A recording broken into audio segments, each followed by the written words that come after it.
नमस्कार दोस्तों, मैं मनोज मुसाफिर साहू नेशनल आवाज़ यूट्यूब चैनल आप सभी का स्वागत करता हूं। आज मैं बात करना चाहता हूं मोदी जी के बारे में। मोदी जी आखिर कैसे एक गरीब परिवार से उठ के उतने ऊपर तक गए, उनका जीवन संघर्ष क्या है, उनकी जीवनी क्या है, किस प्रकार से राजनीति में एंट्री किए, शुरू से अंतिम तक एक एक स्टेप आपको समझाते हुए मैं चलूँगा। पूरा वीडियो देखेंगे तो मोदी जी के बारे में पूरी जानकारी आज आपको इतने कम समय में मिल जाएगी, लेकिन पूरी बात को ध्यान से आपको सुनना पड़ेगा। आप बात मैं कर रहा हूँ 1925 की। 1925 में केशव बलराम हेडगेवार ने आरएसएस मतलब राष्ट्रीय स्वयंसेवक संघ की स्थापना की। बाद में 1939 में एमएस गोलवलकर जो सरसंचालक बने, सरसंचालक का मतलब उनके पास उनकी पावर हो गई। उसके बाद 1944 ईस्वी में गुजरात के वडनगर में शाखा खोली गई आरएसएस की, क्योंकि पूरे देश में आरएसएस की शाखा खोली जा रही थी और उसी क्रम में गुजरात के वडनगर में भी 1944 में आरएसएस की शाखा खोली गई। और उस समय गुजरात के प्रचारक का काम जो कर रहे थे लक्ष्मण राव ईमानदार जी कर रहे थे, और लक्ष्मण राव ईमानदार पूरे गुजरात को वाच कर रहे थे और उसको लोगों को जोड़ने के लिए ललायित थे। 1950 17 सितंबर 1950 को नरेंद्र दामोदर दास मोदी का जन्म होता है और मात्र 8 साल की अवस्था हुई होती है, और 8 साल की अवस्था में वही वडनगर आरएसएस की शाखा में वो जाने लगते हैं। जब आरएसएस की शाखा में वो जाने लगते हैं तो उन्हें वहाँ अच्छा लगने लगता है, और अच्छा लगने के बाद में 1969 में 1969 में उनकी यशोदाबेन के साथ शादी हो जाती है। लेकिन शादी में उनका मन नहीं लगता तो घर वालों से लड़ झगड़ कर वो घर छोड़कर भाग गए, और भाग जाने के बाद वो चाचा की दुकान पर वडनगर में चाचा की चाय की दुकान पर काम करने लगे।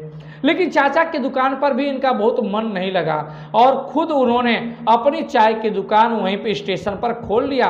और स्टेशन पे जब दुकान अपनी खोल ली तो दुकान खोलने के बाद उनके दुकान पे तमाम आरएसएस के पदाधिकारी, वडनगर में चूंकि शाखा थी तो सभी पदाधिकारी उनके आते थे, चाय पीते थे, बात करते थे। मोदी जी उनकी बात को सुनते थे, बाल्यावस्थी थी, मोदी जी सुनते थे, समझते थे, उनको बड़ा अच्छा लगने लगा। उन लोगों ने कहा कि तुम काम करना चाहो तो काम कर लो। उन्होंने कहा इसके अलावा काम बताइए, यहाँ घर वाले बुला लेंगे। तो उन्होंने कहा एक काम करो, तुम अहमदाबाद चले जाओ गुजरात के। मोदी जी को ये बात अच्छी लगी और दुकान सब बंद करके वो 1972 में वो भाग गए गुजरात के अहमदाबाद। और अहमदाबाद जब चले गए तो उसी हेडगेवार भवन में, आरएसएस के भवन में जाके अपना झाड़ू पोछा का काम करने लगे। कार्यालय था, आरएसएस का ऑफिस था जिसको हेडगेवार भवन बोलते हैं, और उस हेडगेवार भवन में झाड़ू पोछा करना, कुर्सी मेज साफ करना, मोदी जी एक काम करने लगे। साथ ही साथ वो एक तरह से कार्यालय का काम भी देखने लगे, कार्यालय का प्रभारी भी हो गए। और जब कार्यालय के प्रभारी हो गए तो उनको आगे चलकर काम प्रभावित होने के बाद लक्ष्मण राव ईमानदार जो प्रचारक थे आरएसएस के, उनके असिस्टेंट के रूप में इनको रख लिया गया, उनके सहयोगी के रूप में इनको रख लिया गया। उनको लक्ष्मण राव इज्जतदार को भी बहुत इन्होंने प्रभावित किया, और प्रभावित करने के बाद एबीवीपी मतलब अखिल भारतीय विद्यार्थी परिषद एबीवीपी के वो गुजरात के संगठन मंत्री बन जाते हैं आगे चलकर। मोदी जी में 3 बातें बहुत अच्छी हैं, वो बातें इसीलिए बार बार उनको आगे बढ़ा रही हैं। एक, उनके अंदर भड़काऊ भाषण देते हैं, साथ में अच्छे श्रोता हैं, और अच्छे श्रोता के साथ साथ उनके अंदर संगठन की खूबी, संगठनकर्ता भी बहुत अच्छे थे। ये तीनों चीज़ें उनके अंदर बहुत अच्छी थी। बाद में 1978 में गुजरात में म्यूनिसिपल कॉर्पोरेशन का चुनाव होता है। चूँकि अहमदाबाद सेंट्रल में थे, प्रचारक जी का सारा काम यही देखते थे लक्ष्मण जी का, और देखने के बाद जब गुजरात में, सेंट्रल गुजरात में जब प्रचारक का काम देखने लगे और मात्र 28 साल की अवस्था में सेंट्रल गुजरात का प्रचारक का काम देखने लगे, और देखने के बाद वहाँ पे 1986 में जब गुजरात म्यूनिसिपल कॉर्पोरेशन का चुनाव होता है तो उस चुनाव में भारतीय जनता पार्टी को विजय हासिल होती है, जिसका क्रेडिट इसी आरएसएस के व्यक्ति, आरएसएस के प्रचारक मतलब कि जाता है संभाग प्रचारक नरेंद्र दामोदर दास मोदी को इसका क्रेडिट जाता है। वहीं से ये आगे बढ़ने लगते हैं और 1986 में ही 1986 में ही लाल कृष्ण आडवाणी भारतीय जनता पार्टी के राष्ट्रीय अध्यक्ष बन जाते हैं। राष्ट्रीय अध्यक्ष बनने के बाद सबसे पहला काम आरएसएस ने जो किया, अपने दो महत्वपूर्ण व्यक्तियों को भारतीय जनता पार्टी में भेज दिया। एक के.एन. गोविंदाचार्य और दूसरे नरेंद्र मोदी जी को भारतीय जनता पार्टी के पास भेज दिया। तो इसी 1986 में के.एन. गोविंदाचार्य को तो जनरल सेक्रेटरी बना दिया गया, लेकिन नरेंद्र मोदी जी को गुजरात का संगठन मंत्री बना के गुजरात भेज दिया गया।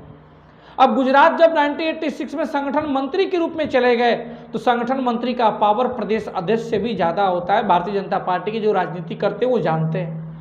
उसके बाद वो तमाम सभी बड़े नेताओं के रैली और उनके कार्यक्रम में रहने लगे। यहाँ तक कि 1986 में 1986 ईस्वी में जब यात्रा निकली 1987 में गुजरात में न्याय यात्रा, तो उसको भी मोदी जी हैंडल कर रहे थे। उसके बाद 1989 में 1989 में लोक शक्ति रथ यात्रा निकली, उसको भी मोदी जी ही देख रहे थे। 1990 में 1990 में जब लाल कृष्ण आडवाणी की पूरे देश में राम रथ यात्रा निकली, आंदोलन के लिए राम रथ यात्रा, राम जन्मभूमि निर्माण के लिए राम रथ यात्रा निकली, तो उनके सहायक, उनके सारथिक रूप में मोदी जी ही रहे। यहाँ तक कि 1991 में जब एकता यात्रा निकाली गई मुरली मनोहर जोशी के द्वारा, तो वहाँ भी पूरे हैंडल, पूरे सारथिक रूप में मोदी जी ही काम कर रहे थे। इन सभी यात्राओं के द्वारा मोदी जी बहुत अमिट छाप छोड़ दिए मुरली मनोहर जोशी के ऊपर, लाल कृष्ण आडवाणी के ऊपर। फिर 1991 का साल आता है, आडवाणी जी चुनाव लड़ रहे होते हैं, दिल्ली के साथ साथ वो चुनाव लड़ जाते हैं जाके गुजरात के गांधीनगर से चुनाव लड़ते हैं। और उस समय मोदी जी संगठन मंत्री थे। संगठन मंत्री होने के नाते आडवाणी जी के चुनाव जिताने की जिम्मेदारी मोदी जी के ऊपर थी और बहुत बड़ी मार्जिन से चुनाव जीत गए। दिल्ली में बहुत कम मार्जिन से चुनाव जीते थे, 2 सीटों पे चुनाव आडवाणी जी लड़े थे। बाद में दिल्ली पे इस्तीफा दे दिया दिल्ली की सीट से, और गांधीनगर से वो सांसद बने रहे। और सांसद बनने के बाद मोदी जी और करीब आ गए। किसके करीब आ गए? आडवाणी जी के 1991 में 1991 में। इसके बाद फिर से गुजरात में भी अगर आते हैं हम लोग, तो गुजरात में 1995 के ईस्वी में गुजरात में चुनाव होते हैं और वहाँ पे बीजेपी को प्रचंड बहुमत मिलता है। बीजेपी की सरकार बनती है 1995 में गुजरात में। इसका क्रेडिट इसी संगठन मंत्री नरेंद्र मोदी जी को जाता है। अब लेकिन मुख्यमंत्री का जब चुनाव होता है तो मुख्यमंत्री बनाया जाता है केशुभाई पटेल को। केशुभाई पटेल के मुख्यमंत्री बनने के बाद उनकी तमाम कमियों को मोदी जी समय समय पर मीडिया के सामने भी लाते रहे, मीडिया को कमी बताते भी रहे केशुभाई पटेल की। लेकिन जब केशुभाई पटेल के सीएम रहने के दौरान शंकर सिंह वाघेला से भी मोदी जी की नहीं पड़ती थी, केशुभाई पटेल से भी नहीं पड़ती थी, तो जितने अधिकारी थे आडवाणी जी के नज़दीकी की वजह से मोदी जी को सुपर सीएम समझते थे, दरबार लगाते थे सभी अधिकारी। ये बात शंकर सिंह वाघेला और केशुभाई पटेल मुख्यमंत्री ने आडवाणी और अटल जी को समझाई जाकर दिल्ली में। आडवाणी जी ने भी इस बात पे सहमति जताई और वहाँ गुजरात से इनको बुला लिया गया दिल्ली, और दिल्ली में बुला के इनको नेशनल सेक्रेटरी बना दिया गया। जब मोदी जी गुजरात से बाहर चले गए तो एक पनिशमेंट के तौर पे इनको बाहर किया गया था, क्योंकि वहाँ सुपर सीएम बन रहे थे। लेकिन ये मोदी जी के लिए अच्छा हो गया। अच्छा इसलिए हो गया मोदी जी के लिए क्योंकि अब अटल और आडवाणी से हमेशा मिलने लगे। दिल्ली में रहने के दौरान संबंध और प्रगाढ़ बनने लगे दोनों लोगों के साथ, और इन्हीं लोगों का जलवा था अटल आडवाणी का। फिर बाद में आडवाणी जी ने इनको कार्यभार सौंप दिया। हिमाचल प्रदेश, चंडीगढ़, हरियाणा, जम्मू कश्मीर, पंजाब, इन सभी का प्रभारी बना दिया। जब सभी का प्रभारी बना दिया तो इन प्रभारी बनने के बाद चंडीगढ़ में इन्होंने नगर निगम का चंडीगढ़ में चुनाव था, और चुनाव के लिए प्रकाश सिंह बादल के पार्टी जो शिरोमणि अकाली दल थी भारतीय जनता पार्टी का गठबंधन करा दिया एज ए प्रभारी। जब गठबंधन करा दिए तो 21 नगर निगम में 20 सीटें यही गठबंधन जीत गया। तो बड़ा जलवा हो गया कि भाई मोदी जी बताओ प्रभारी बने और 21 में 20 सीट जिता दिए। सिर्फ इतना ही नहीं किए, हरियाणा के भी प्रभारी थे, तो हरियाणा में भी उस समय की पार्टी थी HVM, हरियाणा विकासशील पार्टी, विकास पार्टी, और उसका गठबंधन भारतीय जनता पार्टी के साथ करा दिए। जब भारतीय जनता पार्टी के साथ गठबंधन करा दिया हरियाणा में भी, तो हरियाणा में भी भारतीय जनता पार्टी और HVM हरियाणा विकास पार्टी HVP का गठबंधन चुनाव जीत गया। चुनाव जीतने के बाद हरियाणा में भी भाजपा गठबंधन की सरकार बनती है, और मुख्यमंत्री बनाए जाते हैं वहाँ पे बंसीलाल जी। ये बात जो है वो 1996 की है। फिर 1997 में पंजाब का चुनाव होता है और पंजाब के चुनाव में फिर से नरेंद्र मोदी जी शिरोमणि अकाली दल प्रकाश सिंह बादल के साथ भाजपा का गठबंधन करा दिए और गठबंधन कराने के बाद गठबंधन फिर से जीत जाता है और जीतने के बाद प्रकाश सिंह बादल वहाँ मुख्यमंत्री बनते हैं।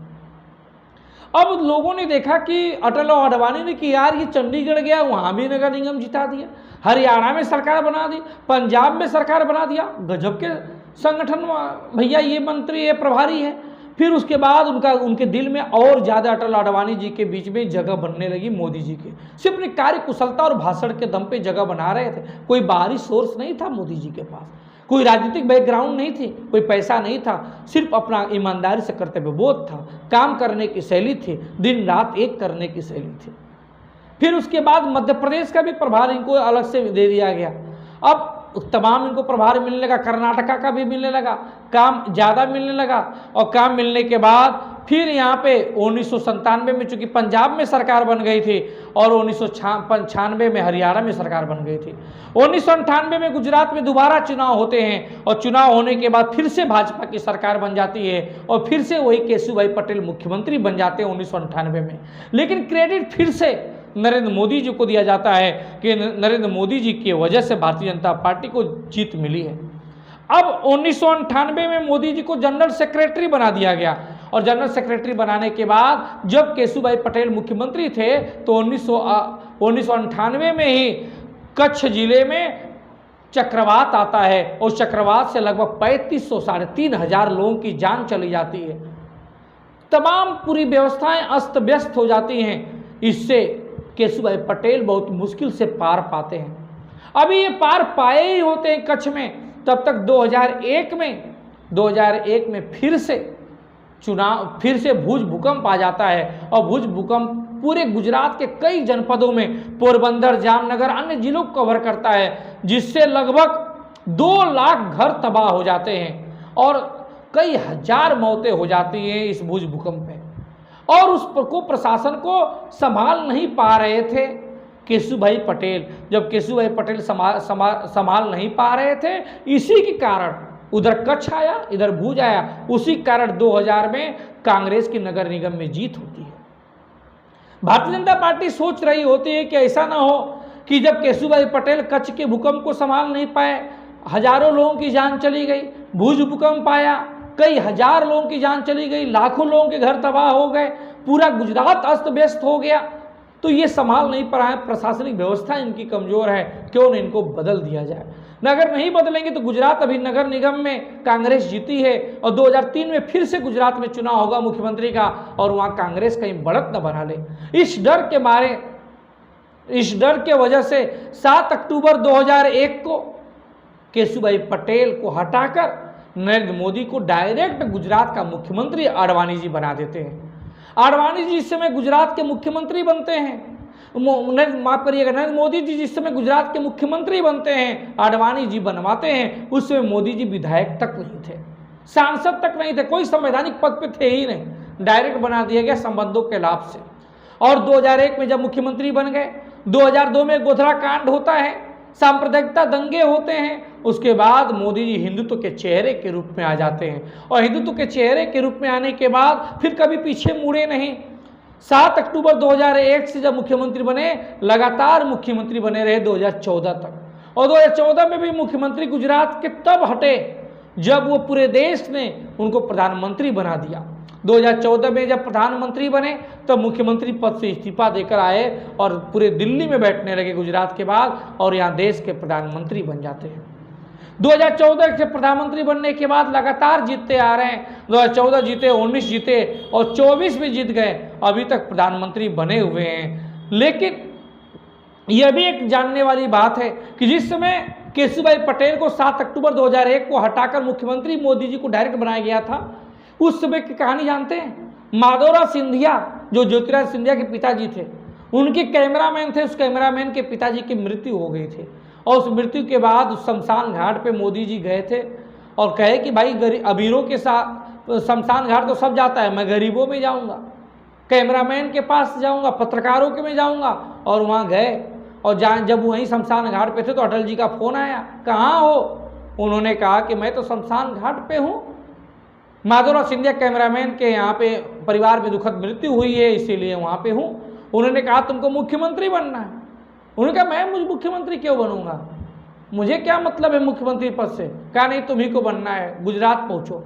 ये बताइए मोदी जी हैं। मोदी जी झाड़ू पोछा से लेकर चाय बेचने से लेकर आज प्रधानमंत्री पद पे हैं तो सिर्फ अपने ज्ञान की बदौलत, सिर्फ अपने कर्तव्य परायणता के बदौलत, सिर्फ अपने मेहनत के बदौलत और सिर्फ अपने वाकपटुता के बदौलत और सिर्फ अपने संगठनकर्ता के बदौलत। इसलिए हमेशा मेहनत करते रहना चाहिए। किस्मत और समय कहाँ लेकर चले जाए कोई नहीं जानता।